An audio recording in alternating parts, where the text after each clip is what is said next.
ሶስት ነገሮች መምጫቸው አይታወቅም ጊዜያቸው። አንደኛው ሞት መች እንደሚመጣ አይታወቅም። አለ አስፈቅዶ አንኳኩቶ ይመጣል አይመጣም፣ መች እንደሚመጣ አይታወቅም። ሁለተኛው ቀደር የአላህ ውሳኔ አታቆም። ሶስተኛው ርዝቅ መች እንደሚመጣ አይታወቅም።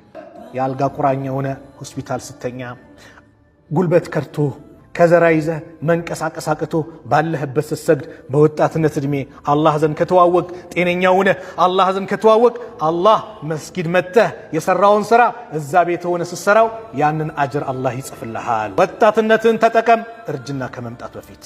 ወጣትነትን ዛሬ የሰራው ሰላት፣ ዛሬ መስጊድ የተመላለስክበት እግርህ፣ ዛሬ ኸይር ስራ የሰራህበት ቀብር ሚመነጠራለ ሚቆፈራለ ሚታገዛለ የሆነ መስጊድ ግንባታ አለ ሲባል የተሸከምክበት ትከሻ ነገ ለሽምግልና ያግዛሃል። ኸይር ስራ ሰርተህበታል፣ ነገ ይጠቅመሃል። ዛሬ ተጠቀምበት እርጅና ከመምጣቱ በፊት። ወሲሐተከ ቀብለ ሰቀሚክ ጤንነትን ተጠቀም። ጤንነት ኒዕማ ነው። ሁሌ ዱዓ እናድርግበት። ያ አላህ ጤናችንን ጠብቅልን ብለን ዱዓ እናድርግ። ቀብለ ሰቀሚክ ከመታመምህ ከመያዝ በፊት ዛሬ ስራ። ጤነኛ ሆናል፣ ወደ መስጊድ ናበት፣ ተመላለስበት፣ ኸይር ቦታ ላይ አዘውትርበት። ፈራይ ትርፍ ጊዜን ተጠቀምበት፣ ነፃ ጊዜን ተጠቀምበት ቢዚ ከመሆን በፊት። ወጊናከ ቀብለ ፈቅሪክ ሀብትን ተጠቀምበት ድህነት ከመምጣት በፊት። አዎ ድህነት ከመምጣት ዛሬ ሰድቅ፣ ዛሬ ስጥ፣ ዛሬ አድርግ። አቅም አለ ሐጅ የምታደርግበት ሂድ። ዛሬ ሐጅ ውድ ነው ምናምን እኔ እየተከራከርኳት፣ ግን አላህ አቅም ሰጠ። አቅሙን የመስጠት ያንን ገንዘብ እንድታደርግ አላህ ከወፈቀ አድርግ። መኪና 2 ሚሊዮን የነበረው 5 ሚሊዮን ገባ ሲባል ሚከራከር አታገኝም። አውጥቶ ይገዛል። ሐጅ ግዴታ ነው አቅም ላለው ሰው። በእድሜ አንድ ጊዜ ነው አላህ ግዴታ ያደረገው።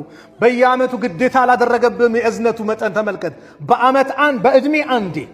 አቅም አለ ሂድ፣ ፉርሳ ነው፣ እድል ነው፣ ተጠቀመው። ነገ ገንዘብ አንተ ጋር አሁን አታቆም።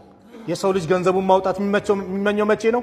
ሞት ሲመጣበት ነው። ወአንፊቁ ሚማ ረዘቅናኩም እኛ ከሰጠናችሁ ሲሳይ ለግሱ ስጡ አለ አላህ። ሚን ቀብል አን ያእትየ አሐደኩሙል መውት አንዳችሁ ላይ ሞት ከመምጣት በፊት ፈየቁል ከማለቱ በፊት ረቢ ጌታዬ ወይ ለውላ አኸርተኒ ኢላ አጀሊን ቀሪብ ዱንያ ላይ ጥቂት ጊዜ ብታቆየኝ ፈአሰደቀ ይላል ሰደቃ አውጣ ነበር። ወአኩን ሚነ ሳሊሒን ከደጋጎች መሆን ነበር ይላል።